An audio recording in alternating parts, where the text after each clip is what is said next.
when it comes to David and what's happening behind the scenes, TMZ is going to give us an update on what's going on and what exactly the police are doing to investigate this. Also, we're going to hear some information about David and Celeste's relationship and how that played out over time and what possibly could have led to this happening. Again, all of this is a legend. David is innocent until proven guilty, and we have to go through the process and see how the evidence plays out. Let's see what TMZ has to say.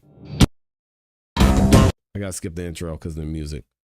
On the death of Celeste Rivas, who was found dead in the trunk of singer David's car. To start with, what is clear is that the authorities have not yet determined how she died, and that is going to be a critical component. Was it foul play or some other cause? Right. Well, there has been new information that's come out about how she died as well, just to let y'all know. It has been reported that Celeste, unfortunately, was alive when she was dismembered. Terrible. I was talking to Amy about this. I said, man, I just hope that she was gone when this happened. No, she was actually, reports are saying that she was alive when this happened. It was very sad.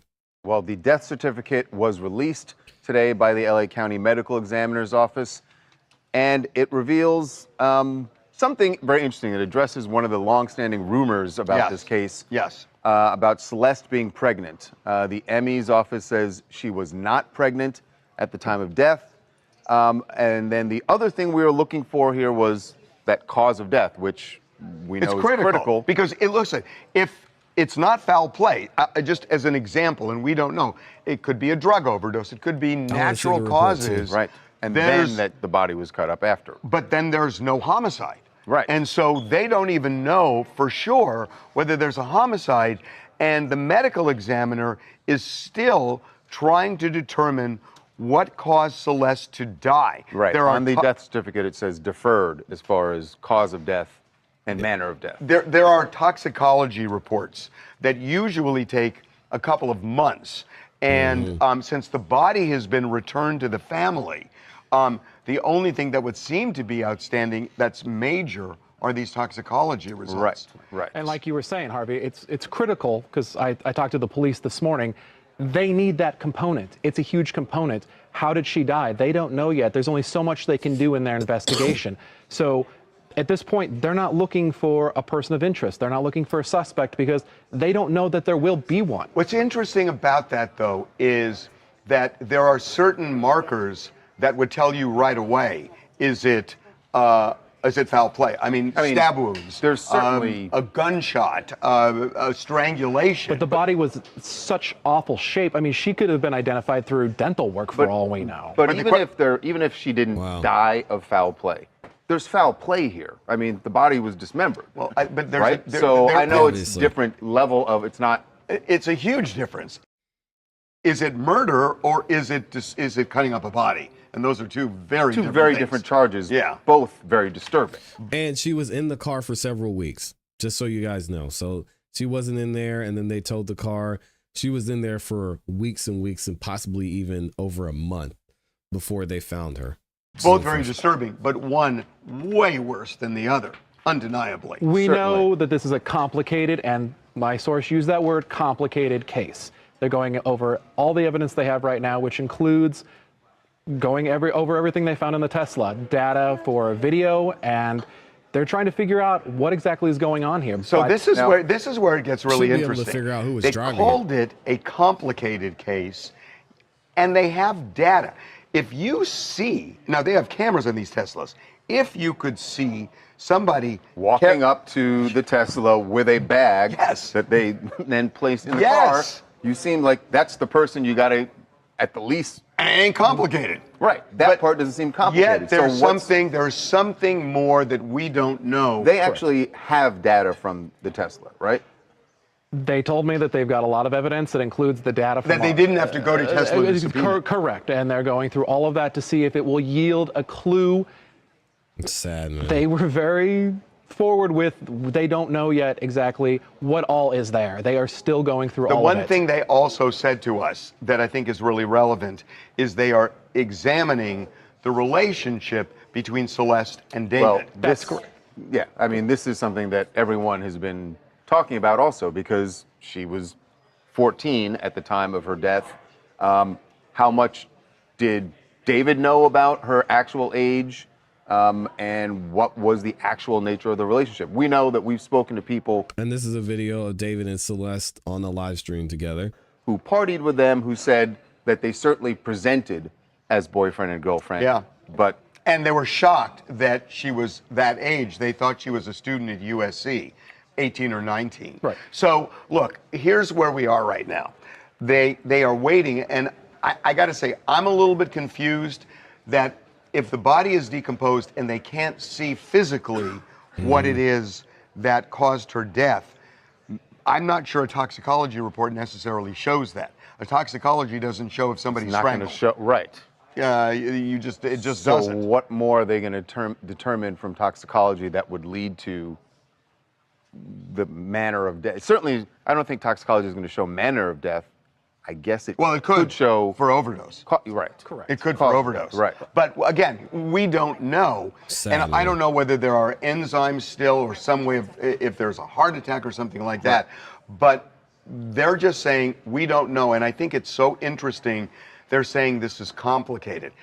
And it brings me to something that I was talking to Mark Garrigus about on our Two Angry Men podcast, which is, and I'm not, again, we don't know who did it, what happened, if anybody did it. But there are a lot of people saying it had to be David.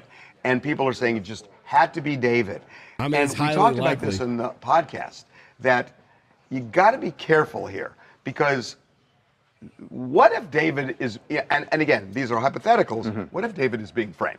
I mean, how easy would it be to say he's dating this 14-year-old girl, he's writing songs about her, so you put her in a Tesla parked right by his house. You put it in his Tesla. His Tesla. Right. Right Parked by his house. his house. Right. And you leave it there and abandon it, knowing it's going to be found.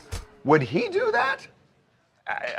I get your point that looks far too obvious, right? My question is, it has been this long. Why haven't we heard of a conversation between David and the police?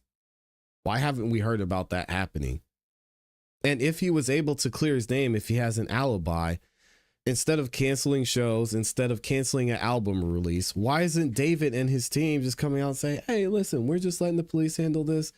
David's innocent. He's got an alibi. He wasn't involved. That seems like, from a PR standpoint, I'd be like, man, he's not involved. It's sad. What was going on here? Obviously, there could be the issues because Celeste was so young. Maybe he doesn't want to address it. But at some point, you're going to have to address this dude. Even if it found out that he was set up by the cartel, you're going to have to address the fact that you were in a relationship with this young girl. So can we get it over with already? It's crazy. Yeah. It's so on the nose that he couldn't possibly have done something like that. Well, Again, we always say that, but we're talking about someone, you're putting rational thought on someone who's done the most irrational thing. So Yes. whoever it is that did it, you can't necessarily assume that they are thinking rationally. Here's the problem I have with that. The LAPD is now saying the body was there for several weeks. Yes. Now, again, we don't know when the body was put in the Tesla. The car was there for several weeks, and I think they may be making an assumption it was Right. in that trunk for the 2 weeks that the car was parked there. Sure. But maybe it went in the car at some point after, but after it was parked. But what if it's in there for 2 weeks? You're right that somebody who does something that horrendous might be out of their head and they just leave it. But then there are 2 weeks to move that car. Mm-hmm. Why wasn't it moved? Well, I mean, the other part of this is that David was out of town for a good portion, if not, actually, definitely most of August.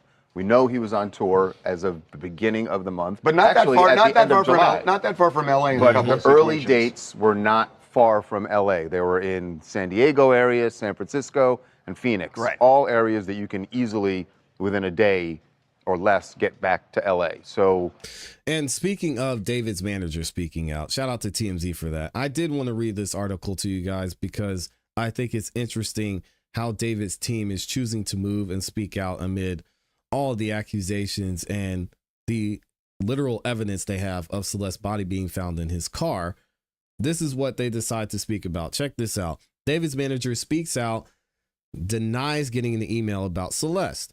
So what happened here?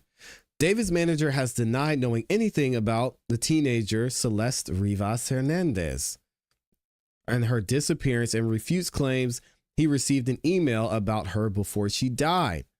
John Marshall, who manages the R&B singer and is the founder of Mogul Vision, commented on a TikTok saying he has zero knowledge of anything. Excuse me. After Hernandez was found dead in the trunk of a Tesla Model X registered to David on September 8th. I don't know where Hernandez is coming from because I've always known she's been called Celeste Rivas. So confusing there. Either way, he confirmed to LA Magazine that he wrote a statement posted under a TikTok video about this case. And the management says, I do feel he has possibly consulted with a lawyer, which is maybe why he didn't bring Celeste's name up at all. And he really didn't say anything else besides a denial of knowing anything. The Los Angeles Magazine contributor Lauren Conlin told News Nation's Ashley Monday. Hernandez has been missing since April 2024 when she was just 13. The news is tragic for so many and for her family, Marshall wrote. I hope the proper authorities get to the bottom of it soon. Let me remind people, a lot of this speculation is alleged. Yes, it is. That's true. Marshall also denied ever receiving an email from Hernandez's family after she was reported missing for the first time as a runaway in 2024. The letter was sent by adults in Celeste's life. The day after the email was sent, Hernandez or Rivas returned home. He was just like, no, I never received any email, Collins said. I have no knowledge. And then we have the full statement here. This video is false and the person is misinformed, the manager says. This is the only time I'll speak on this matter for now. I was about to say, this has been a tough time for my family. As I am a father of 3 children, I have received no emails and I'm no one's roommate. I live full-time at home with my wife and kids. My daughter is 14 and this news is affecting so many lives. I never received any emails and I had zero knowledge of anything, and I don't live in California. Also, I work remotely 90% of the time and my job doesn't require me to have much interaction with any of my clients or David, as there are many others that work with him on a day-to-day capacity, not me. This news is tragic for so many and for her family. I hope the proper authorities get to the bottom of it soon. Let me remind people, a lot of this is speculation and alleged. In the meantime, I am with my family, helping them emotionally get through this news of this tragedy. Please report on factual information. Okay, so there we have it from the manager, who apparently doesn't know anything. What do y'all think about this? Let me know what you think in the comments and in the chat. Are we going to hear from David himself soon? We've already seen some movement with the shows being canceled and the album being paused. Is this a look into what's going to happen in the future? Y'all let me know what you think.